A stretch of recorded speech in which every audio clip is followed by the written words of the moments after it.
और पीएम मोदी ने एक निजी चैनल को दिए इंटरव्यू में कांग्रेस पार्टी और उनकी विचारधारा पर कड़ा प्रहार किया है।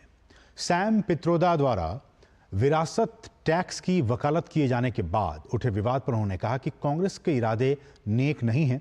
वहीं ईवीएम, ईडी और सीबीआई के दुरुपयोग के आरोपों पर भी प्रधानमंत्री ने कांग्रेस पर करारा प्रहार किया है। दूसरे चरण का मतदान अब खत्म हो चुका है। लोकसभा के तीसरे चरण के लिए चुनाव प्रचार जोरों पर है। इस बीच एक निजी मीडिया समूह को दिए गए इंटरव्यू में पीएम मोदी ने कई अहम मुद्दों को लेकर कांग्रेस के रुख की कड़ी आलोचना की है। कांग्रेस पार्टी के अहम सलाहकार सैम पित्रोदा द्वारा विरासत टैक्स की वकालत किए जाने के बाद उठे बवाल पर पीएम मोदी ने कहा कि कांग्रेस के खतरनाक इरादे अब खुलकर सामने आ गए हैं। अब उनके एक महाशय ने अमेरिका में इंटरव्यू दे दिया जी, इनहेरिटेंस टैक्स पर। तो इनहेरिटेंस टैक्स की बात ले आए, 55% टैक्स आपकी प्रॉपर्टी। अब मैं विकास और विरासत की बात कर रहा हूँ, ये विरासत को लूटने की बात करते हैं। तो मैं और वेल्थ रिडिस्ट्रीब्यूशन की बात करते हैं, और उनके आज तक का इतिहास है, वो करेंगे क्या? तो फिर मेरी जिम्मेवारी, मेरी रिस्पॉन्सिबिलिटी है कि मैं देशवासियों को बताऊं कि भाई ये इस दिशा में ले जा रहे हैं।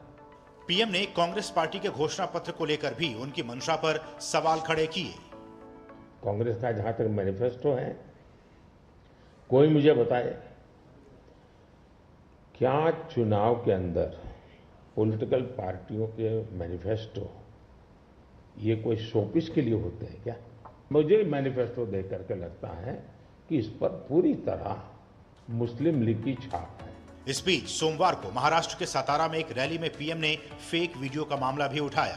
पीएम ने कहा कि जो सामने से मुकाबला नहीं कर पा रहे हैं वो फेक वीडियो फैला रहे हैं। आप तक सरकार का कोई कार्यक्रम पहुंच रहा है या नहीं, उस पर सुधार की गुंजाइश क्या है, ऐसी फीडबैक के लिए मैंने सोशल मीडिया का उपयोग किया है। लेकिन ताजा घटनाएं परेशान करने वाली है। लोकतंत्र प्रेमी हर व्यक्ति को शर्मसार करने वाली है।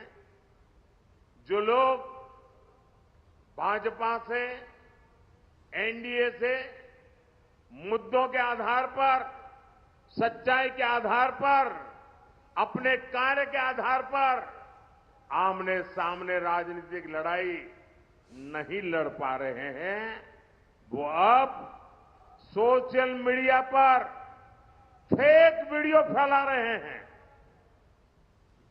हमारी पार्टी के अलग अलग नेताओं की आवाज में आर्टिफिशियल इंटेलिजेंस का उपयोग करके कभी मेरी आवाज, कभी हमारे अमित भाई की आवाज, कभी हमारे नड्डा जी की आवाज, कभी हमारे मुख्यमंत्रियों की आवाज, और जो कभी हमने सोचा भी ना हो ऐसे वाक्य हमारे मुंह में रख करके आग लगाने की कोशिश कर रहे हैं। गौरतलब है कि आरक्षण से जुड़े बयान को लेकर गृहमंत्री अमित शाह का एक फेक वीडियो प्रसारित किया गया, जिसे लेकर दिल्ली सहित कई राज्यों की पुलिस ने संज्ञान भी लिया है। असम में एक कांग्रेस नेता की गिरफ्तारी भी की गई है। इसके साथ ही कुछ अन्य नेताओं के फेक वीडियो भी सोशल मीडिया पर प्रसारित किए गए। इसे लेकर पीएम ने चुनाव आयोग से भी कार्रवाई की अपील की है। Bureau report, DD news. और यहाँ रुके एक बहुत ही छोटे से ब्रेक के लिए। आप